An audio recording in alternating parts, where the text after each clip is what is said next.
My son screamed it like it was the last sentence he'd ever say to me. Just die. I don't give a damn. He meant it. There wasn't an ounce of hesitation in his voice, just pure venomous certainty. And yet, I didn't flinch. I didn't yell back. I didn't even ask why. I just turned around, grabbed my purse, and walked toward the door.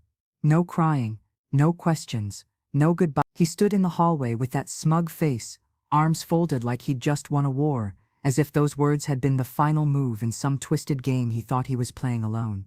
But I wasn't walking out, because I was broken. I was done. For the first time in years, I felt light. That night, I didn't pack a suitcase. No clothes, no toiletries, just my purse, my phone, charger, car keys. Nothing else. The groceries I just bought sat still in their bags on the counter. The laundry I had folded lay untouched on the couch. None of it mattered. None of it was mine anymore. I stepped out the front door, and as it shut behind me, with that soft click, something inside me finally exhaled. It hadn't always been like this. There was a time too long ago now, when Jordan was my reason for everything. I'd worked 2 jobs to keep the lights on and his school lunches packed. I'd skipped dinners so he could have seconds. I'd fought for every opportunity that might bring him even a sliver of comfort. And for most of his life, I thought that counted for something. But 3 months ago, everything changed. It started slowly, like a leak behind the wall you don't notice until the drywall collapses. Jordan, 23, jobless, recently dropped out of community college and allergic to accountability, found a mentor online, some fast-talking guy with a rented Lamborghini, dollar bills fanned across a desk, and a voice like warm poison. He called himself a wealth architect. I called him a parasite, but none of that mattered once Jordan started watching his live streams. It only took one video, and he was hooked. Jordan's eyes lit up like he'd just found religion. You don't need a job, the man said. You need mindset. Jobs are slavery. Parents are energy leeches. Real hustlers cut the dead weight and level up. By the end of that week, my son was quoting the guy like scripture. If they're not investing in your dream, they're blocking your future, he'd say, looking at me like I was a stranger sitting in his pew. The chores stopped. The dishes piled up. I asked him to take the trash out, and he told me I was thinking with broke energy. I told him to get off the internet and apply for jobs. He said I was a hater. It hurt. Not because he said it with spite, but because he believed it. He looked me dead in the eye and said, "You've been a loser your whole life, Mom." Just like that. Like raising him alone, working nights and weekends to pay off medical bills and school clothes was something to mock. He said I didn't want to see him win. That's when I knew something inside him had shifted. Something deep. You just don't get it, he said. This guy is changing lives. He's not some scammer. He's a visionary. The fake guru, online, had told his followers that real success begins when you eliminate toxic influence. Jordan took it to heart. He started referring to our home as his space, and called me a non-believer whenever I tried to talk sense into him. When I showed him that the so-called mentor's website was nothing but a rotating countdown timer, stock photos and fake testimonials, he laughed in my face. I still made dinner. He stopped eating it. I still knocked on his door to ask if he wanted to watch a movie together. He said I was distracting him from building his empire. He stopped sleeping normal hours, instead spending his nights on Zoom calls with other mentorship clients, shouting things like "let's go" and "this is the grind," like they'd just split the atom. He'd pace his room at 3 a.m. blasting motivational playlists, pumping himself up with phrases like "scarcity is a myth" and "abundance is a frequency." I thought maybe it would pass. I prayed it was a phase, but then the money started disappearing. First, it was small things. A few charges on my card, $97 here, 219 dials. Then one morning I opened my banking app and saw it, $3,000 gone. Wired out to a name I didn't recognize. My heart dropped. I rushed to Jordan's room, phone in hand, trembling. But before I could even ask, he looked up from his laptop and said casually, "Oh, you saw that?" Like it was no big deal. "It's an investment," he said. "I'm tripling that in 2 weeks. You should be thanking me." And then came the sentence that ended everything. "Just die. I don't give a damn." I told him he had 24 hours to fix it, to undo it, to put it back. He stood up slowly, looked me straight in the face, and said, "You're holding me back. You're leeching off me." That's why I smiled. It didn't even feel like a punch. It felt like nothing, like silence, like someone had already cut the cord, and this was just the echo. Not because I wasn't hurt, but because I knew it was over. I didn't see my son anymore. I saw a boy who had chosen a fantasy over family, delusion over decency, a stranger's voice over his mother's love. And for the first time, I understood. I couldn't save him, and I wouldn't let him drag me under with him. "You've been a loser your whole life, Mom." So I left, not broken, but finally whole. It's funny what you remember when silence finally wraps around you. That first night, after I left, I sat on the edge of my friend Renee's couch, staring at a muted television screen while her dogs snored at my feet. The only thing I could hear was Jordan's voice on a loop, not the "just die" part. That would have been easier to get mad at. No, what kept haunting me was something quieter, more poisonous. That line had weight. It stuck to my ribs. Jordan didn't see that. Or maybe he never wanted to. And the truth is, if you'd asked me 6 months ago who I was, I wouldn't have known how to answer beyond Jordan's mom. That was my whole identity provider, counselor, nurse, therapist, ATM, errand runner, housekeeper. I'd become a one-woman support system, and somewhere along the line, I forgot that I was allowed to be something for myself too. "Cut toxic people, even if they gave birth to you," the caption read. I stayed with Renee for the first 2 weeks. She didn't ask questions, just poured me coffee and let me sit in silence. I tried to distract myself, books, movies, folding laundry that wasn't mine, but every time my phone lit up, I hoped it would be him, not to apologize, just to realize, to wake up. But there was nothing. Only a single video posted on his feed, that same week. He was standing in our kitchen, holding a mug I'd bought from a thrift store that said "Boss Energy" in gold foil letters.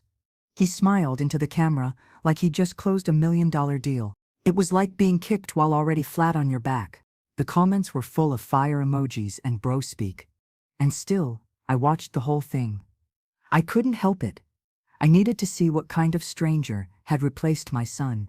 In the background, I saw the dish rag I always kept folded by the sink and the fridge magnets shaped like dogs we collected from vacations we couldn't afford.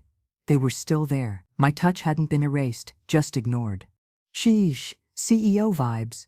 Leave 'em in the past, King. You're not alone. My mom tried to hold me back too. The shift had begun slow. A year ago he was still floating through life, no steady job, dropping one online class after another, but harmless, moody, sure. But I thought he was just finding his way. Then came the TikTok algorithm. One day he was watching cooking fails and prank videos. The next, it was all crypto bros and lifestyle gurus. I had to put my phone down before I threw it across the room. This didn't happen in a vacuum. Jordan wasn't always like this. There was a time when he was kind. He'd bring me tea when I had a cold. He once stayed up all night to make me a birthday video when he was 15. Clips of old family photos with cheesy music and a slide at the end that said "Best Mom Ever." I watched it every year until I didn't recognize that kid anymore. One in particular stood out. A man named Kai, with sharp cheekbones, gelled back hair, and designer everything. He ran his videos like sermons, quick cuts, bold font quotes, dramatic music. "Money isn't real, time isn't real, energy is everything," Kai said, eyes locked with the camera. "And if your parents don't see your vision, cut them off." Jordan played it on repeat. I know, because I heard it through the walls. "Real? He gets it," Jordan said. "He's not like those fake school counselors who push college, he talks real." Kai had thousands of followers and no verifiable credentials. Just rented jets, leased cars, and stock video B-roll of private islands. His website was a landmine of fake urgency. Timers counting down to fake offers, testimonials from clients whose faces never blinked because they were AI generated. I saw it immediately. Jordan didn't want to. Real was the time I pawned my wedding ring to cover his dental surgery. Real was the night I stood in the rain outside a closed pharmacy because his inhaler prescription hadn't been processed. Kai didn't know the meaning of real. It started with a $97 starter course, a glorified PDF with cliches and bullet points like "think rich" and build your tribe. Then came the $219 Zoom strategy call. I overheard most of it, a guy on the other end telling Jordan he had alpha energy and CEO potential. That line lit Jordan up like a match. He repeated it for days. I've got CEO energy. I'm not meant to take orders. But Jordan didn't want truth. He wanted escape. Soon he was calling himself a digital entrepreneur. Said he was building a client funnel. I asked what that meant. He rolled his eyes. It's passive income, Mom. You wouldn't get it. I got it. I just didn't buy it. The house became unrecognizable. He stopped doing laundry, stopped cleaning, ate protein bars and canned soup straight from the tin. Every conversation turned into a rant about vibrations, scarcity mindset, and how the education system was a scam designed to keep geniuses like him small. When I brought up real bills, the electric, the rent, he waved me off. I'll cover it soon. You should invest in my growth. That's when I realized this wasn't just a bad phase, it was a transformation, a delusion. And I was no longer his mother, I was an obstacle. He wasn't in a community, he was in a cult of one. He looked at the pages, then at me, and he laughed. I printed out Kai's business profile, reverse image searched his testimonials, and found 3 of them duplicated on review sites for a fake skincare brand. I sat Jordan down, handed him the folder, and said, "Look, he's lying to you." "Wow," he said, "you really went this far? You're obsessed with proving me wrong. That's sad." I didn't yell, I didn't beg, I just stared at him. I think that scared him more. Because deep down, I think he knew. But he couldn't afford to admit it. If he admitted the mentor was a fraud, then everything, the hours, the money, the identity would come crashing down. It was easier to double down.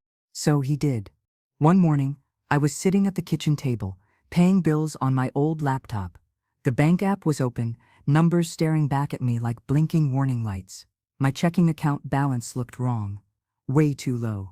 I refreshed again. Then I clicked through the transactions, one by one, expecting maybe a double charge or some forgotten subscription. It wasn't long after the PDF and the Zoom call that the real trouble began. The kind you don't just talk through over coffee or smooth over with a hug and a half-hearted "I'm sorry." A wire transfer, $3,000. Gone. Sent to something called Prime Genesis Solutions. No description, no email, no phone number, just a digital black hole that had swallowed 3 months of my rent money. What I found made my stomach drop. I froze. My hands were shaking as I stood and made my way to his room. I didn't knock. I knew that name. I'd seen it in one of Jordan's tabs when I walked past his room a few days earlier. The screen had been filled with pixelated promises. Triple your income in 21 days, exclusive to action takers. Mentor approved. He was sitting at his desk, headphones on, watching a live stream. His eyes were locked on the screen, like he was absorbing the secrets of the universe. I waved until he noticed me. He pulled one ear cup down. Annoyed. I didn't even say anything yet. Just held up the screenshot I'd taken of the transaction on my phone. "Oh, you saw that?" He looked at it, then looked at me, then smiled. His tone didn't shift. He didn't apologize, didn't flinch. He just leaned back in his chair, cracked his knuckles, and said, "It's an investment. You'll get it back triple." Just like that. Like I was catching him, using my Netflix account, not draining my savings. "What is this?" I asked, voice thin, brittle. "Why is money missing from my account?" "No," he said, like it was obvious. "I use startup capital. You'll get equity when it scales." The room spun. "You stole from me," I said. He stood up, slowly, like he was the one being wronged. "You had no right," I said. "You took money from my account without asking." He used those words, startup capital, equity, like he was in a boardroom. And not a bedroom that still had a laundry basket full of socks I'd folded for him the night before. "You're holding me back," he said, stepping closer. "You don't see the vision. You don't want me to succeed. You've never believed in me," he snapped. "You've always been scared. Scarcity mindset, fear-based living. Your whole life's been built on being small." My mouth opened but no sound came out. That was when I stopped hearing words and started seeing something else entirely. A stranger. Not my son. Not the boy I'd rocked to sleep with lullabies and a fevered forehead, not the toddler who used to crawl into my bed after nightmares. This wasn't Jordan, this was a reflection of someone else's poison. And still, I gave him one last thread of grace. "You have 24 hours to put it back," I said, "or I report it as theft." He stared at me, expressionless, cold. Then, he said it. I remember blinking once. Just once.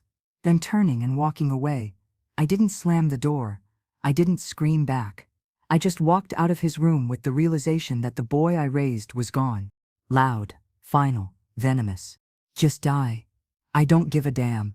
And maybe, just maybe, I'd let him go too many times before this. That night, I sat at the edge of Renee's guest bed, staring at my phone, watching the green light blink from the router, wondering how it had come to this. I filed a fraud claim with the bank, typed every word with fingers that felt like stone. "He used my account," I told the rep over the phone. "My son, from my personal device, but without permission.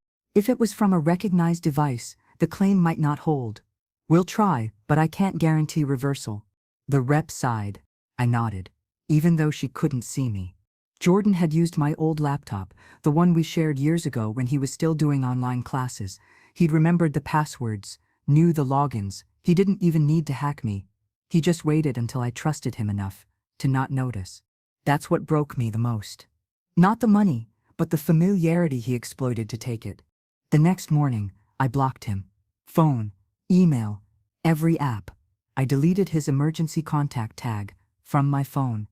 I sat in Renee's kitchen and wrote out every auto payment connected to that account, canceling each one by one like cutting a tether from a sinking ship. In it, he stood shirtless in the living room, my living room, talking to his phone, with a face full of confidence and caffeine. Instead, he posted another video. Still, part of me hoped he'd text, that he'd call, that he'd realize. That's when I knew he wasn't just gone. He was building a world without me. "Toxic parents hate when you win without them," he said. "But you don't need love that comes with conditions." His girlfriend had joined him now, Talia, 21. Pretty, with a voice that always sounded like it was asking a question. She giggled in the background, filming him like he was a prophet. And the worst part? He was proud of it. But grief is a strange animal. It prowls your chest when the lights go out and shows its face in the middle of a grocery store when you pass your son's favorite cereal. You can block a number. You can delete an account. But you can't stop memory. You can't erase the ache of a mother's silence. After I cut him off, I promised myself I wouldn't check his social media again. I meant it too, for a while. Late one night, I opened my burner Instagram account, the one I used for checking on old high school classmates and the occasional recipe post, and searched his name. He'd changed it. No longer Jordan Marks 23. So I broke my own rule. Six-figure earner, mindset architect, real ones only. Now it was a T-year claim. The bio read. My chest tightened, a video auto-played before I could scroll away. This is what success looks like. A queen who believes in the vision. He was in my old kitchen. Talia stood beside him.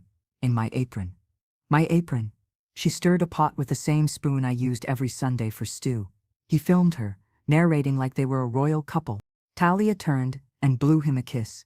She wore one of his oversized hoodies, gray with peeling letters that used to read, "Property of State, U."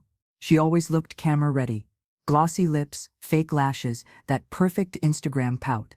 I'd never heard her speak longer than a full sentence. But online, she never stopped smiling. What they didn't show in the video was the chipped paint on the baseboards, the stack of unopened bills behind the camera, or the empty cupboards I had left behind. They were calling themselves the next empire. I watched him post daily, tips on confidence, stories about cutting off doubters, vague boasts about money rolling in. I knew none of it was real, but that didn't stop him. He wasn't building a business, he was curating an illusion, and it worked. He had hundreds of new followers, mostly young guys with usernames like Hustlewolf and EdCryptoBro420. They reposted his videos, called him Big Bro, sent fire emojis, and prayer hands. He'd created a new family, one that didn't ask hard questions. The more I watched, the more I realized he didn't just cut me out. He replaced me. He called Talia my ride or die, said she saw the vision when no one else did. I knew exactly what he was doing.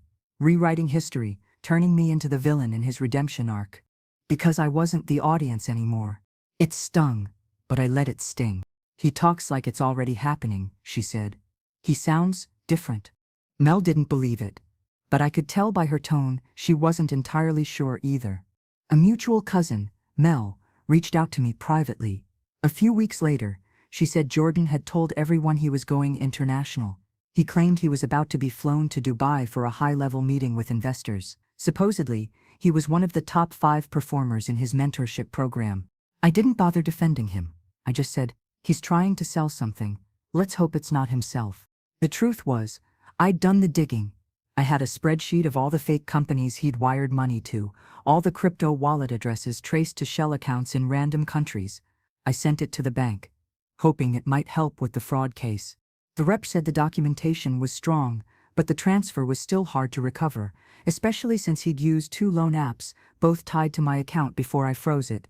Jordan wasn't just broke, he was borrowing against a future that didn't exist. One of the loans was for $8,000, the other I hadn't even known about yet. And still, he posted. But I saw the background, an eviction notice taped to the fridge, just out of focus. One video showed him holding a stack of bills, fanned out like playing cards. Proof of liquidity, he said. Next partnership drops Monday, stay tuned. Then came the last straw. A neighbor from my old building messaged me, on Facebook. We weren't close, just hallway friendly, she wrote. Hey, sorry to bother you. I heard yelling from your old apartment, something about rent, lying, and someone screaming, where's the money? Just thought you should know. The delusion was cracking, and he didn't see it. I didn't ask for more. I didn't need to. I already knew what was coming. Kai, the mentor, had posted a new challenge. High-level partnerships, he called them. 10 grand minimum, proof of liquidity. Private invite only. Jordan was going to fall for it. Again. Because when you're already knee-deep in the fantasy, admitting you're drowning feels worse than suffocating. I'd found a job, admin work at a private company, nothing glamorous but stable. My coworkers were kind. The HR manager had taken a chance on me, even when I explained I'd been out of work for a while. I told her the truth, because for the first time in years, I was living in a place with light. I couldn't stop it. I wouldn't. My son kicked me out. I needed to start over. She didn't flinch. She said, let's get you back on your feet. I sat in an open office, with warm overhead lights, a mug labeled Survivor beside my monitor. They celebrated my birthday with cupcakes. Someone brought a plant to decorate my desk. I walked into that building each morning and felt seen, not used. And he had no idea. I had found my own new family. Quiet, steady, sincere. He thought I was gone. Out of sight. Out of relevance. I was finally home. But I wasn't gone. The day Jordan wired the last of the loan money was the same day I stopped believing he'd ever turn around on his own. It started like the others. An announcement video. He stood in the living room, now stripped of most signs of me, holding his phone with one hand and a wad of cash in the other.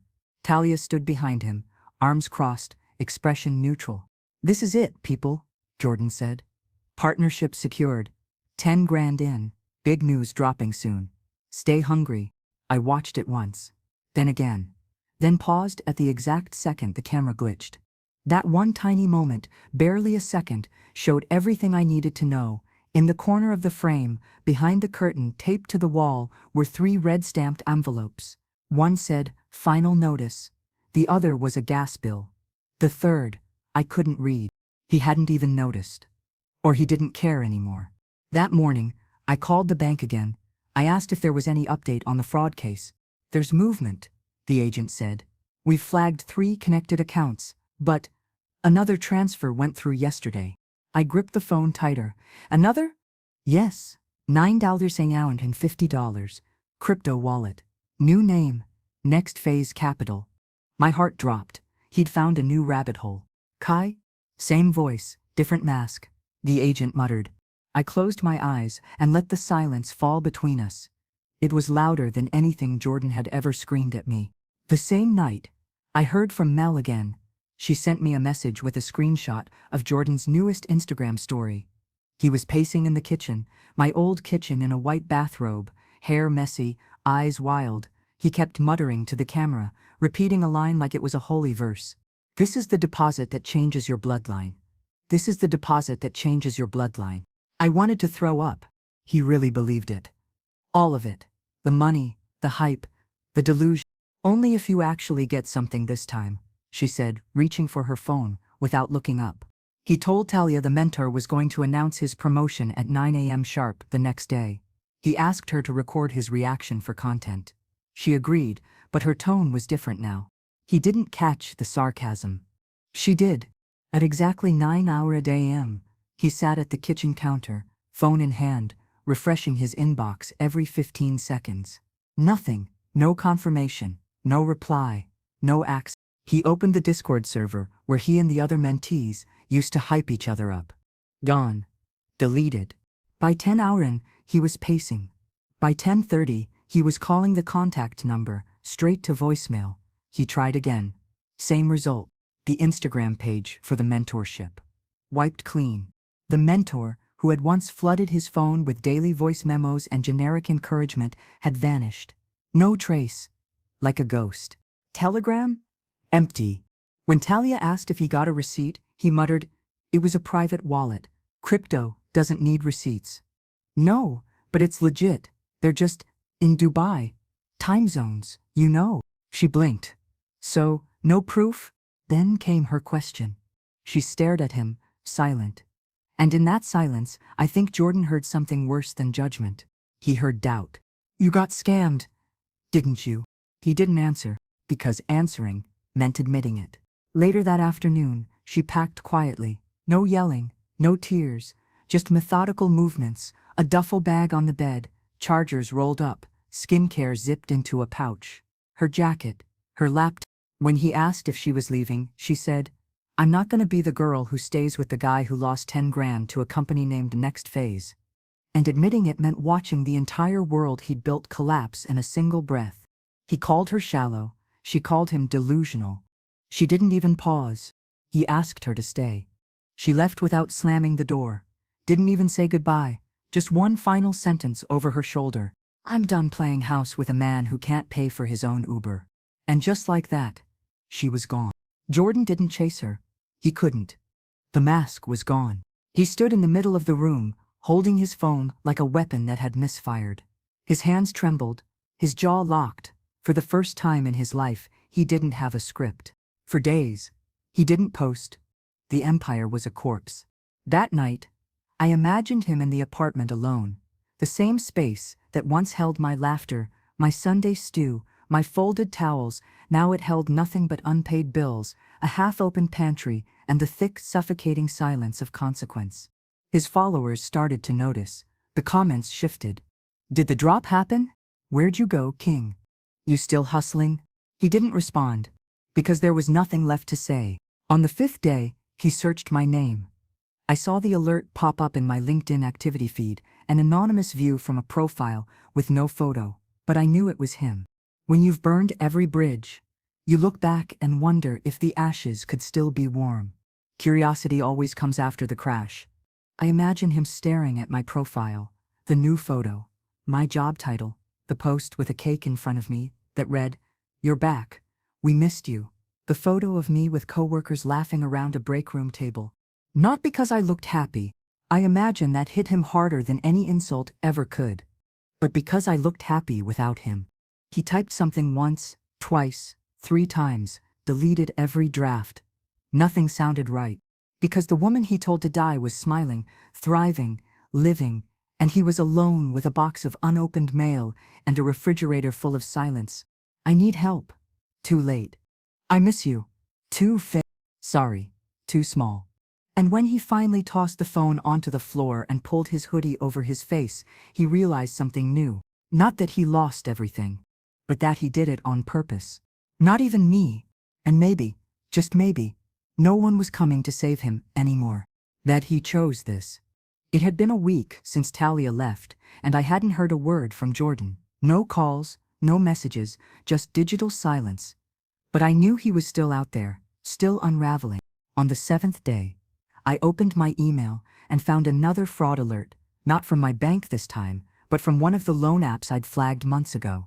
They'd sent an automated message that a balance tied to my frozen account had jumped again, this time from 2000. The interest was snowballing.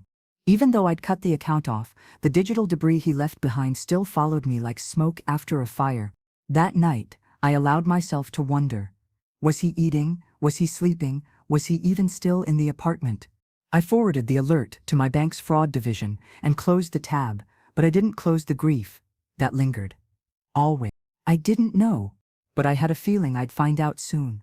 On the 9th day, I received a message from my old landlord, just a simple note with an attached photo, no greeting, no explanation, just a blurry shot of an orange notice stuck to the apartment door, because consequences have a way of showing up even when no one knocks.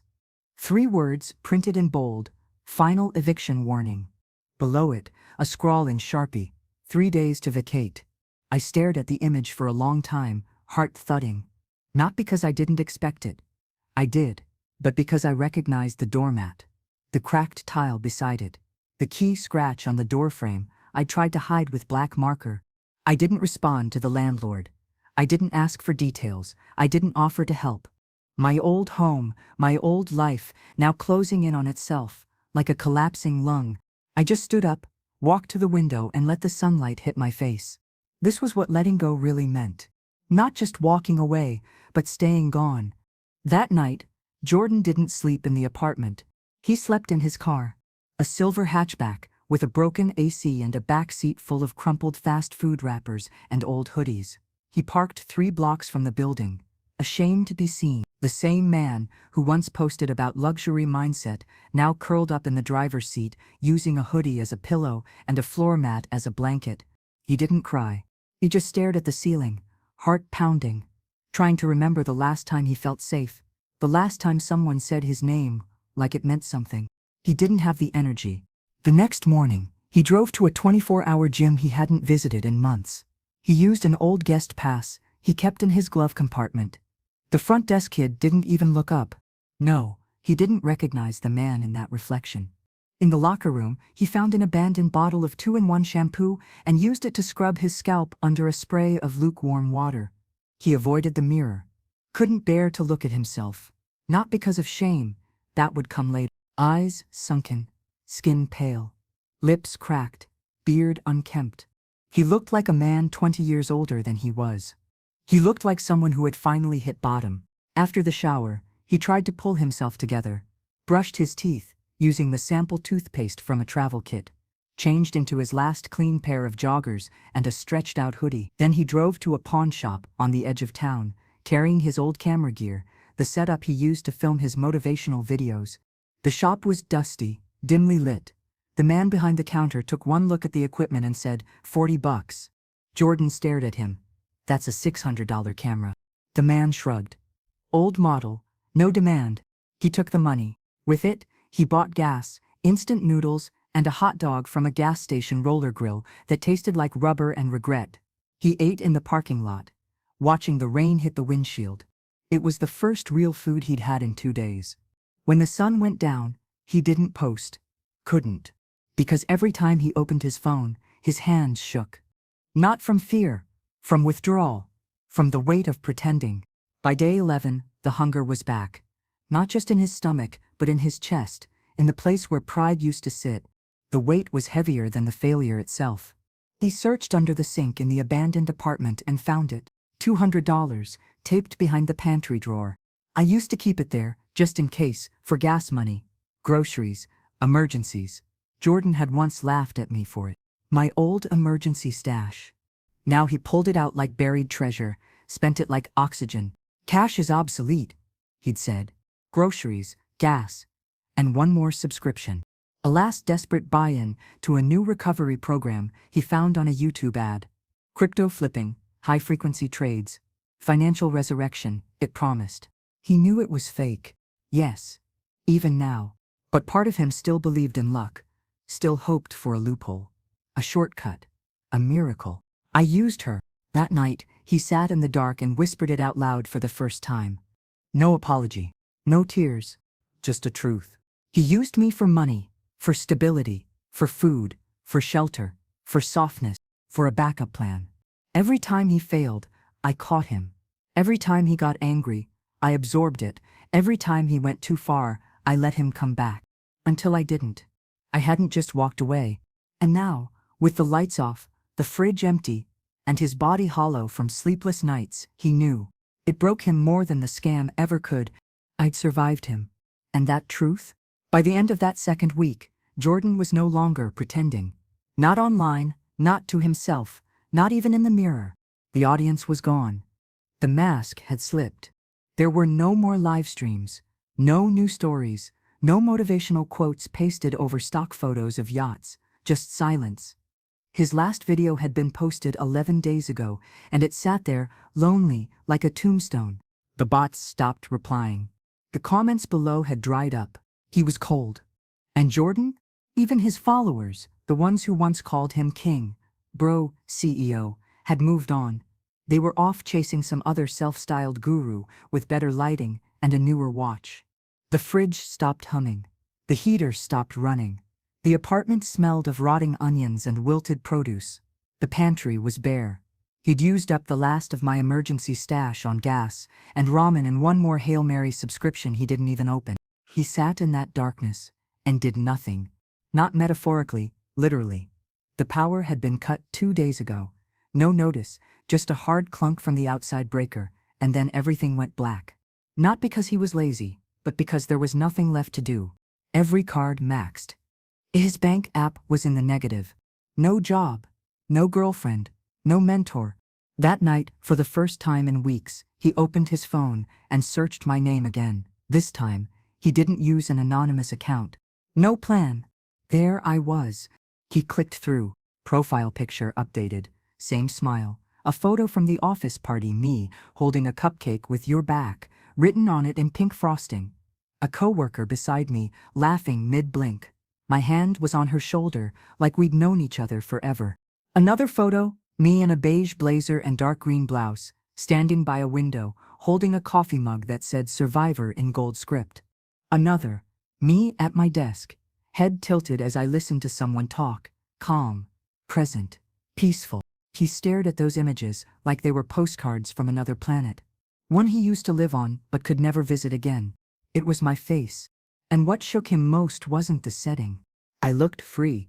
Not tired, not defeated, not braced for the next disaster.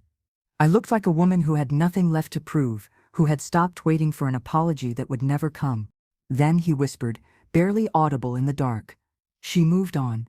He stared at my smile for a long time. Not, she hates me. Not she left. Just, she moved on. It landed like a brick in his chest. He had always believed, somewhere in the background noise, that I'd be there. No matter what, that I'd be the backup plan, the emotional sponge, the door that never truly locked. But I had locked it. He didn't plan to come that day. He told me later it just happened. Muscle memory, maybe. The last place that ever felt like safety. He just hadn't heard the click. He stood outside my new apartment, unsure how long he'd been standing there. The porch light was on. My car was parked out front. The soft glow of the living room flickered behind the curtains. He could hear the clink of dishes, the gentle hum of a TV in the background. Domestic sounds, steady sounds. And for the first time, he felt like an intruder. Life sounds. Not a son. A stranger. He raised his hand to knock, but his knuckles hovered midair. What could he even say? Sorry was too late. He lowered his hand and sat down on the concrete step instead. His knees pulled to his chest, head in his hand. Help me, was too pathetic. Time passed in thick, silent chunks. Minutes felt like hours. No answer. He knocked once. Again. Softer. Nothing. He saw the movement through the curtain. The faint shadow of me walking across the living room, the light in the kitchen switching off, the sound of a cabinet closing. I was there, but he knew I was home. Just not there for him. He leaned forward, pressing his forehead against the door like it might open if he just meant it hard enough. Still, I didn't answer. Because some apologies are earned in silence. He whispered, please. Soft, desperate, sincere. Not the kind of please you use to manipulate. The kind you use when your soul is curled into a corner and all you have left is a whisper of who you used to be. Not because he wasn't broken. He didn't cry, just salt in the air and regret in the marrow. There were no tears left to wash away what he'd done, but because he was past broken. "You okay, man?" she asked gently. A neighbor walked past with a dog. She paused near the driveway, tilting her head slightly. Jordan looked up, startled. His hoodie was pulled low, his breath visible in the cold air. He nodded once. "Yeah." That moment, that broke the last piece of his pride. She didn't believe him, but she didn't press, just kept walking. He wasn't mysterious anymore. Not a misunderstood genius. Just a man who told his mother to die and came back with empty hands and a hollowed-out heart. At midnight, I pulled back the curtain an inch. He hadn't moved. Just sat there, with caution. I watched him through the glass, carefully, distantly. Not with hatred, not with bitterness. The way you watch someone you once loved, but no longer recognized. The porch light stayed on for a while. Then I turned it off. He looked up when I did, and that tiny flicker of hope in his eyes, that is what finally broke me. Not his voice, not his pride, not his apology, just the hope. Some doors don't reopen just because you knock softly enough. Because it meant he still didn't understand, because I had sat with mine. And I needed him to sit with that truth. Some forgiveness is earned in silence, in waiting, in becoming someone new, not returning to who you were. But Jordan didn't move for hours. He sat hunched on the porch like a statue someone forgot to take inside. The air turned colder, dew gathering on the steps and his clothes, but he didn't flinch. He just kept his forehead pressed against the door, as if hoping the wood would soften, would sense his remorse and unlock itself. It didn't. For years. Around 2 a.m, I heard him shift. He stood up slowly, legs stiff from the cold and the concrete. For a moment, he paced in place, hands stuffed into his hoodie pocket. Then, with nowhere else to go, he sat back down. This time he leaned back against the wall, eyes closed, trying to pretend that the bricks behind him were safe, that they remembered him. And neither did I. I sat inside with the lights off, just watching, not out of cruelty, but out of necessity. This wasn't about punishment. It was about proving that not all doors swing open again just because the person outside finally noticed it's raining. But the truth was, they didn't. This wasn't his home anymore, and I wasn't his lifeline. At some point, he dozed off. It wasn't real sleep, just a shallow drift into a restless half-state. When the garbage truck rumbled by at 4:30 a.m., he jerked awake, heart racing like he was being chased. Still nothing. He sat up fully, looked at the door again, and knocked, twice, lightly, as if knocking quieter would earn forgiveness faster. Tired wasn't change, because I wasn't going to open the door just because he was tired now. Tired was consequence. I didn't feel pity. I brewed coffee around 6 a.m. The sound of the machine percolating filled the kitchen, warm and familiar.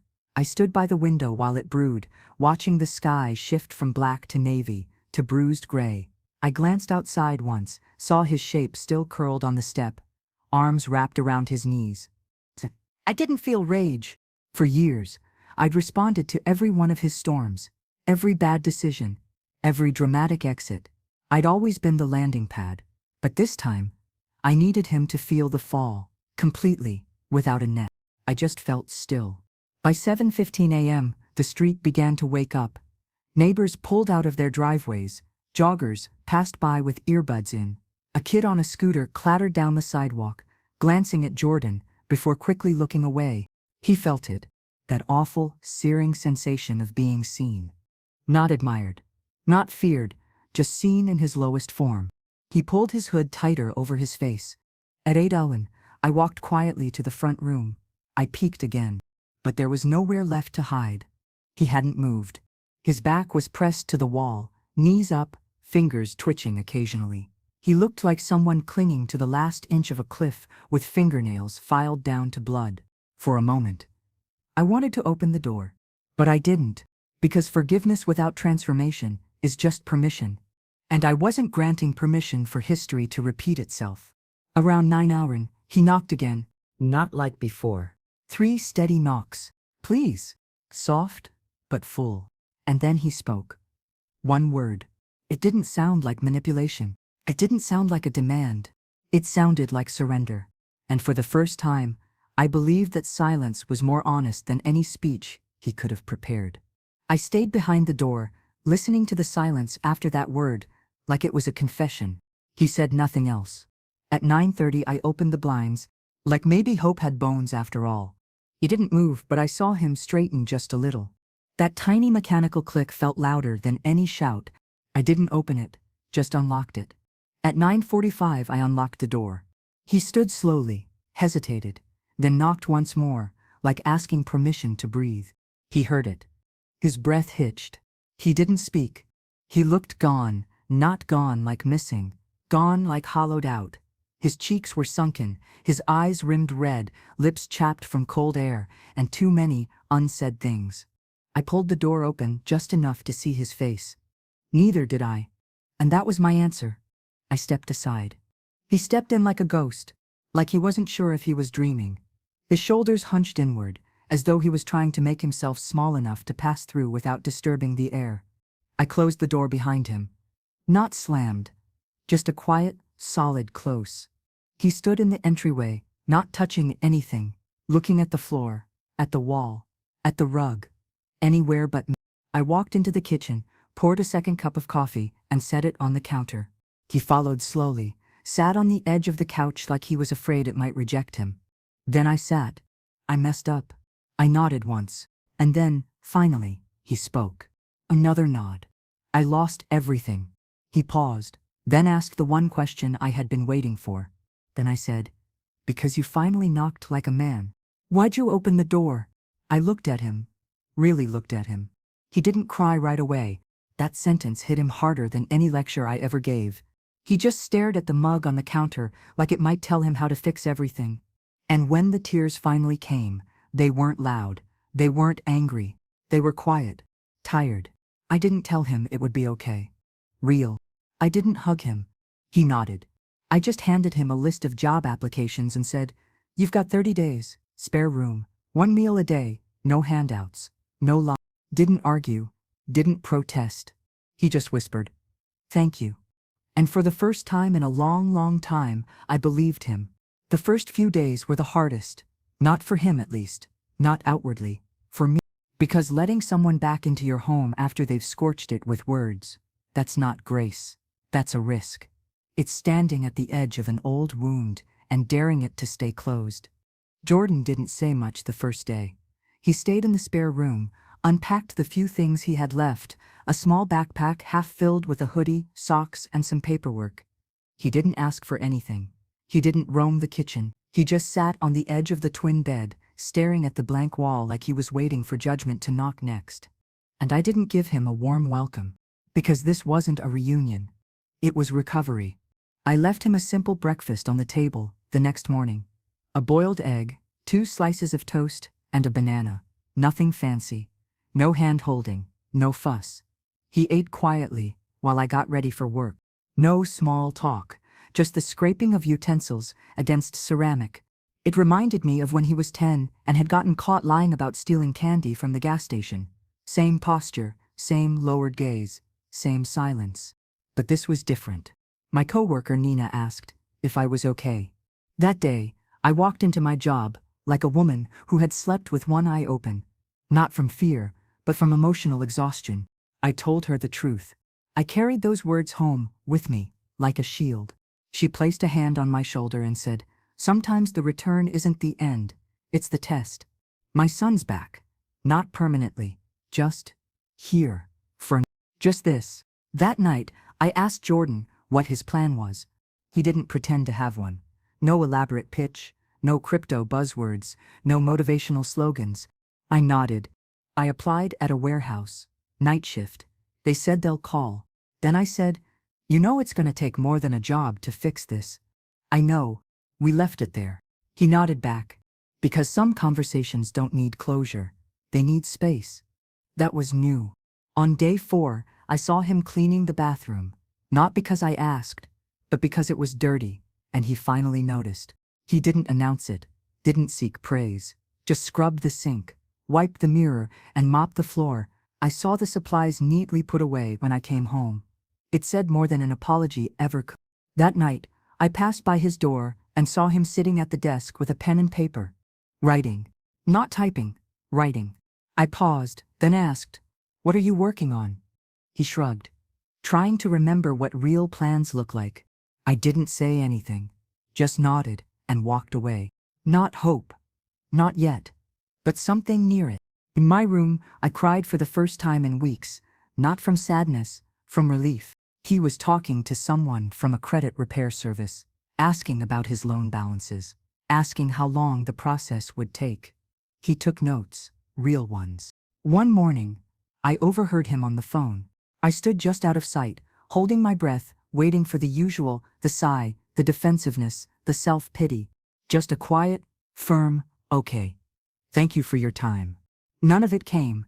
When he hung up, he sat still for a while, just staring at the list of numbers. Then he folded it up and placed it in his wallet. That paper was heavier than it looked. It was the receipt for his consequences. And this time, he wasn't pretending someone else would pay. No phones, no music, just 2 forks and the sound of chewing. On day 6, we had dinner together, not planned. I had made enough pasta for 2, and when I placed his plate on the counter, he didn't hesitate. He sat across from me. Then, halfway through the meal, he said, "I see it now, what I looked like back then." I didn't reply, I waited.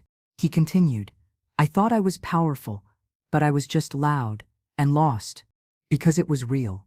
That moment felt heavier than all the yelling, all the fake guru speeches, all the apologies I used to beg for, because it was honest. Because he saw it. And seeing it means maybe, just maybe, he was ready to start over the right way. He cleaned out the car on day 7, vacuumed it at a gas station, tossed the wrappers, wiped the windshield. Later that night, I saw him return home with a bag from the thrift store, black slacks, and 2 button-up shirts, his interview clothes.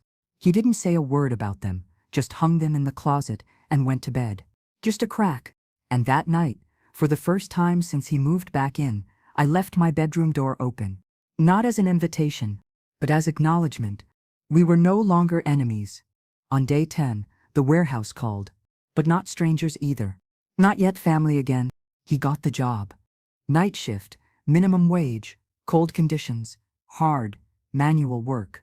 He accepted, without flinching. I nodded. And when he told me, he said, "It's not glamorous, but it's mine." Then said, "Don't make this job your redemption story. Make it your beginning." That night, he walked out the door in his thrifted clothes, steel-toe boots tied tight, back a little straighter. He nodded back. He didn't look proud. He looked steady. That was enough. The warehouse sat on the edge of town, a long, flat building, surrounded by chain-link fencing, and the steady hum of semi-trucks coming and going.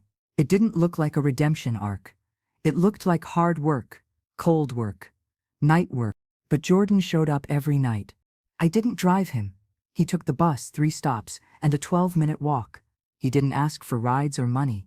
The first week, he came home around 4 a.m., shoes caked in dust, arms sore, face slack with exhaustion. Boots on by 6:30. Shirt tucked, no complaints. I'd hear the door open quietly, shoes off at the mat, bathroom light flicked on. A quick shower, then silence. He didn't wake me, never asked for anything, just slipped back into the spare room and slept until late afternoon. We didn't talk much during those first 2 weeks. But slowly, things began to change. He bought his own groceries, just basics, rice, eggs, canned soup. The receipt was left on the counter one morning, folded beside a sticky note that said, "Didn't touch yours." It wasn't a grand gesture. When I heard the key turn, I was still at the kitchen table, nursing a half-empty cup of tea, but it was new. One Friday night, I stayed up. Not because I planned to. I just couldn't sleep. Too many thoughts, too much movement in my chest that hadn't settled yet. We locked eyes. Jordan walked in slowly. His hoodie was damp with sweat, and his hands were red from carrying pallets and breaking down boxes. I nodded toward the stove. "There's stew." We didn't speak until he was nearly done. He hesitated, then nodded. "Thanks." I didn't serve it. Didn't need to. He grabbed a bowl, sat across from me, and ate like someone who hadn't tasted real food in a week. Then he asked, "Why stew?" I smiled faintly. "Because it's cheap. And because I used to make it on the weeks we had nothing." He nodded. like he understood now. Because now he knew what nothing felt like. That weekend, he cleaned the gutters without being asked. I heard him dragging the ladder around the back of the house, grunting as he scooped out wet leaves and pine needles. He didn't do it for show. He didn't film it. Then he mowed the lawn, cleaned out the garage, organized the tools. He just did it. When I came out to check on him, he was sitting on the back step, drinking from a reused Gatorade bottle filled with tap water. His hair was damp with sweat, dirt under his nails, a small blister on his palm. He looked up at me, not proud, just present. "How'd I miss all of this?" he asked. I sat down beside him. He nodded. "Still feels like I don't know who I was." "You didn't miss it," I said. "You ignored it. There's a difference." "You didn't," I said. "But now you do." He got his first paycheck on a Tuesday. We sat in silence for a long time. It was the most honest moment we'd had in years. He didn't flash it. He didn't post about it. He just came home with a brown envelope tucked in his back pocket and a quiet look in his eyes. "For rent. I know it's not much, but it's a start." I didn't say anything the next morning. I just left the note exactly where he'd placed it and cooked a full breakfast, eggs, toast, and a small plate of fruit. Later that night, I found 320s slipped into the dish beside the fridge. A note written in his handwriting. When he walked into the kitchen, still rubbing sleep from his eyes, I said, "There's enough for two." He sat down and nodded, eyes a little brighter than usual. No more fire, no more sermons, just silence and scrambled eggs. I paused. Around the end of his third week, he asked if I wanted to take a walk, just around the block. But this time, the last time he asked me to go anywhere, it had been a setup for a pitch, a manipulation, a moment designed to soften me before he hit me with some opportunity. He just wanted to walk. So we did. It was early evening, the sun was low, the air warm but crisp. Leaves danced across the pavement in swirls of gold and rust. We didn't hold hands, we didn't talk the whole time. But when we reached the corner where the old bookstore used to be, he stopped. "I saw a guy today," he said, "on the bus, wearing one of those Mentor hoodies, Kai's brand." I said nothing. Let him keep going. He was talking to a kid, selling him a dream. "What did you do?" I looked over. He shrugged. "Nothing. Just watched." He nodded. It was. That must have been hard. We stood there, both staring at the streetlight, waiting for it to change. Then he said, "I wanted to warn him. But I figured he wouldn't listen." I didn't either. "Maybe next time," I said softly. He didn't answer, but the look on his face told me he already knew. That night, he asked if I still had that old folder. Next time, he would.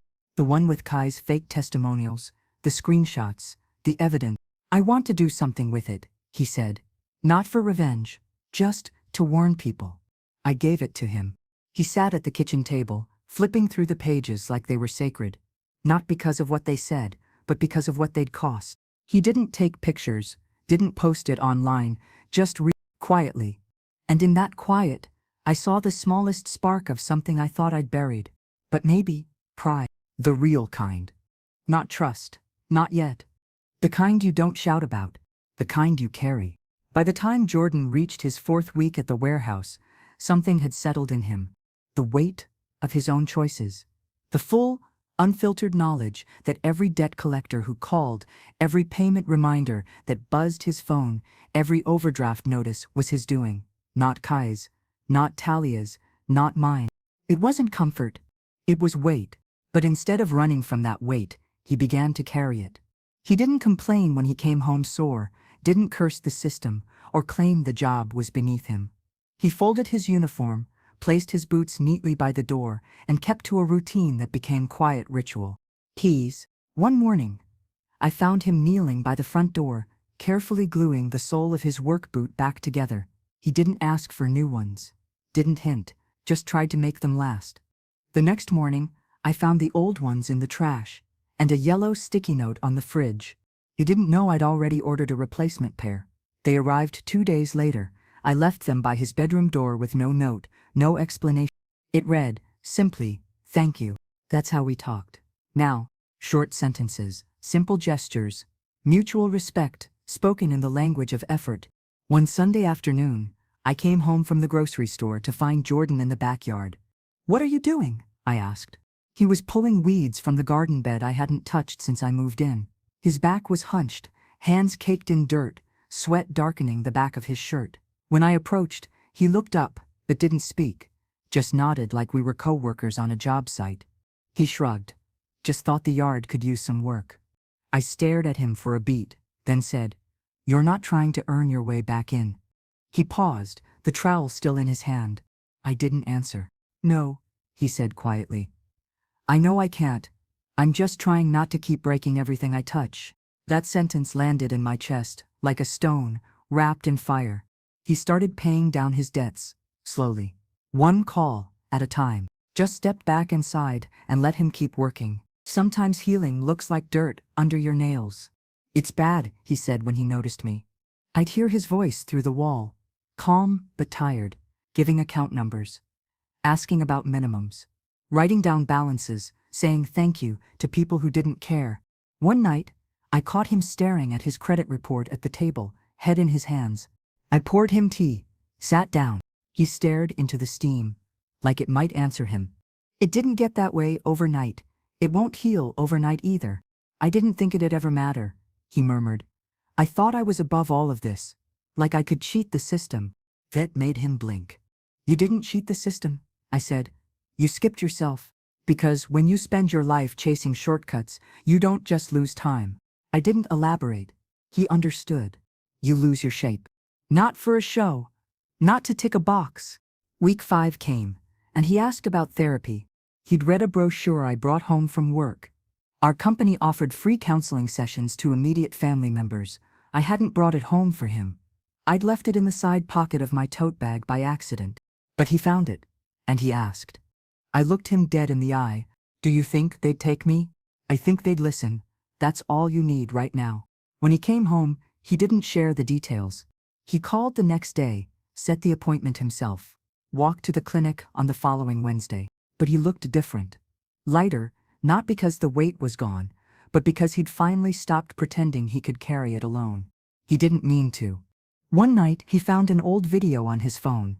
"Cut toxic people, even if they gave birth to you. Boss season, baby."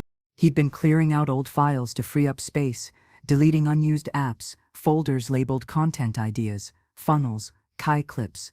Then there it was, a clip of him standing shirtless in my old kitchen, mug in hand, yelling into the phone camera. Then, a third time. He played it twice. Then he turned the screen away and stared at the wall for a long time. Like the echo of his own voice had finally caught up to him. I watched from the hallway, unseen. And I'll never forget the way his shoulders sank. Later that night, I found the phone on the counter, the video deleted. In its place was a notebook. On the front, in black marker, restart log. Inside, a list of what he owed, what he'd paid, how many hours he'd worked that week, and 3 handwritten lines at the bottom. "Don't beg. Don't lie." I didn't read further. "Don't forget. Who helped you?" I didn't need to. That was enough. Around day 35, the porch light flickered out. I pulled out the ladder to replace the bulb. Jordan saw me struggling and jogged over. "Let me," he said. I handed him the new bulb. As he climbed, I asked, "You remember the last time you stood on this porch?" He didn't answer right away. Then, over his shoulder, he said, "Yeah, I remember what I said too." I nodded. He tightened the bulb, tested the switch. The light came on, soft, steady. When he stepped down, he didn't ask for praise. He just looked at the bulb. "But it's not nothing," I replied. "It's not much," he said. And we left it there. 41 days since he'd shown up on my porch with nothing but a hollow stomach and a heavier soul.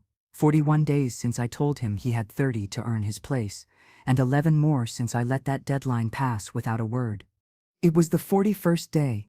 Under the warm glow of a new light, he was still working the warehouse shift, still walking to the bus stop every evening just before sunset, lunch packed, water bottle filled, still coming home around 4 a.m., slipping in without a sound, still keeping his corner of the house clean, still paying down his debts, one bruising call at a time.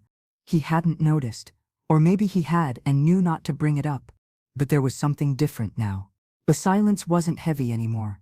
One Saturday morning, I caught him standing in the hallway, staring at the family photo I'd rehung on the wall, the only one that had survived all our house moves. It was whole. He didn't speak when he noticed me watching. It was from a decade ago. Me in an oversized flannel, Jordan, 13, arms awkwardly folded, but eyes bright. That was the year I bought him his first phone. The year he still sat beside me on the couch and told me about his day. He just said, "I remember when you framed this. I remember when you stopped looking at it." I said. He nodded. Then quietly, "I see it now." I didn't ask what he meant. I didn't need to. That same afternoon, he surprised me. He handed it to me. He walked into the living room with a fresh envelope. Not a folded one with bills or scribbled IOUs.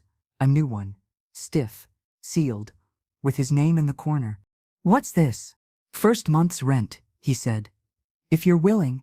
I blinked. He wasn't asking for more time. He was asking for space. Not a favor, not a pass, a contract. I opened it. Inside was a typed document he'd made himself. Room and board agreement, month, with payment amount, due date, and his signature already filled in. I looked up. "Where'd you get this template?" "Google," he said. "Typed it on my phone." I looked back down, then back up. "You want to stay? If you'll have me." I didn't answer right away. Instead, I stood and walked to the kitchen, grabbed a pen, came back, and signed my name beside his. He let out a breath I don't think he knew he'd been holding. That was the moment the guest became a resident. Over dinner that night, he asked, "Do you think people can change?" I sipped my water before answering. "Yes, but not quickly, and not if they're trying to prove it." "What do you mean?"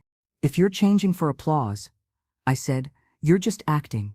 Change only sticks when no one's watching." He was quiet for a moment. Then, "That's the hardest part."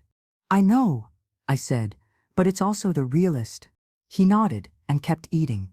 He didn't ask for approval, didn't wait for validation. He just sat, with the truth. That was new. In the second week of March, I came home from work to find a letter on the dining table, handwritten. Folded once, no envelope. It simply said, "I won't ever be who I was again, but I won't run from it, either. I can't undo the damage, but I can make sure it ends with me. I don't want your forgiveness. I want your presence. Thank you for not letting the door erase me." No signature, but I didn't need one. I put it in my drawer beside the old photos and clipped utility receipts. Proof that some things don't need shouting. Only stillness. Later that week, I noticed something small but telling. Jordan started wearing his name tag from work around the house. Not like he forgot to take it off. Like he wanted me to see it. It said, "Jordan, Materials Team." Nothing glamorous, no CEO title, no fake brand, just his name. And for the first time in years, he was proud to wear it. I didn't say anything. But the next time I washed clothes, I made sure to fold his shirt and place it neatly on his bed, name tag still clipped to the pocket. A small reminder, I see you now, all of you. Spring crept in slowly. The days stretched, the grass grew, the breeze changed.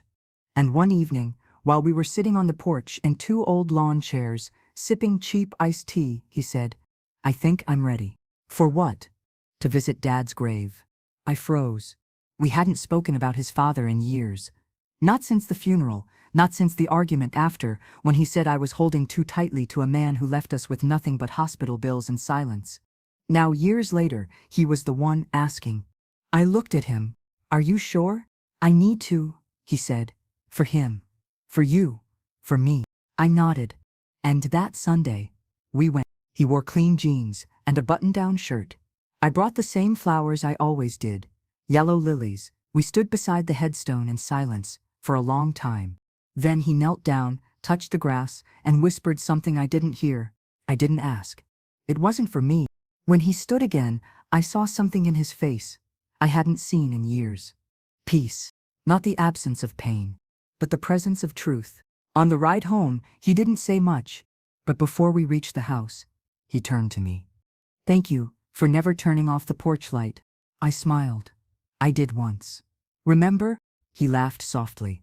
"Yeah, that was the one that made me stay." And we both knew what he meant. Some lessons are loud. Others are the silence that waits at the door.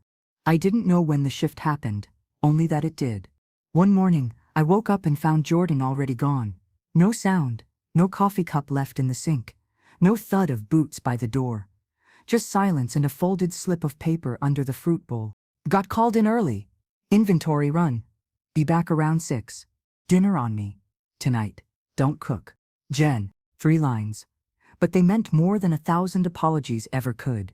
I smiled, tucked the note into the drawer where I kept the others, and went about my day. He'd stopped asking me if I trusted him again. And I'd stopped needing to say yes or no. Because the proof wasn't in his words anymore. It was in the rhythm. The way he'd started sweeping the porch every Sunday. The way he reminded me to take my vitamins before I left for work. The way he changed the oil in my car without mentioning it, just left the receipt on the passenger seat with handled scribbled across the top. That evening, true to his word, he came home with takeout. Real takeout. From the little Thai place across town that he once mocked for being too expensive. He set it out carefully, pad thai for me, stir-fried vegetables and jasmine rice for him. He even remembered the spring rolls. As we ate, he looked up and said, "I want to show you something." I raised a brow. "Now?" He nodded, already reaching for his phone. He unlocked it and opened his notes app, scrolled for a second, then turned the screen toward me. At the top, the title read, "Exit Wounds." Below it, paragraphs. A story. His story. I scanned the first few lines. I once called my mother dead weight, told her to die. I said it like I was a man, with power, but I was a boy drowning in my own reflection. I looked up. He cleared his throat, sheepish. "It's not finished. Not even close. But I've been working on it. For real." "What is it?" "A blog, or a book. Or maybe just something for me." He paused. "I just need to get it out. Not for clout. Not for clicks. Just to tell it straight." I nodded slowly. "You're ready to own it?" He nodded back. Finally. And I believed him. Because this time, he wasn't performing. He was remembering, processing, standing still, in his truth, without trying to be anything other than a man who once failed and was now working to be someone else. The next day, he asked if I still had our old camera, the one he used for those glossy, staged motivational videos that aged like spoiled milk. "I think I want to make a new video," he said. "But not one of those." He paused. "Something honest. No background music. No fake setup. Just me." I found the camera on the top shelf of the hall closet, still wrapped in a scarf and tucked inside a shoebox labeled Misk. I handed it to him without a word. That night, I walked past his room and heard the soft click of the shutter and a single voice, calm and steady, filling the air. He didn't film it to impress anyone. He filmed it to face himself. Weeks passed. He kept showing up at work, at home, in his own skin. One evening, as spring slipped toward summer, we sat on the porch again, both of us holding cold drinks and watching the breeze stir the trees. He turned toward me and said, "I think I want to apply for something new." I tilted my head. What kind of something? Community college, just a few classes, business basics, writing maybe. I felt my throat catch, but I swallowed it back and said, "Think you're ready?" "I'm not sure," he replied, "but I know I'm not the guy who thought he didn't need it." I nodded. That was enough. Later that night, I stepped out to turn off the porch light, but paused. Jordan was in the kitchen, laughing at something on his phone. His shoulders relaxed, his voice easy. The sound reached me through the screen door like music I hadn't heard in years. And I realized something. I didn't need to turn the light off anymore. Because he wasn't lost now. He was learning how to stay found.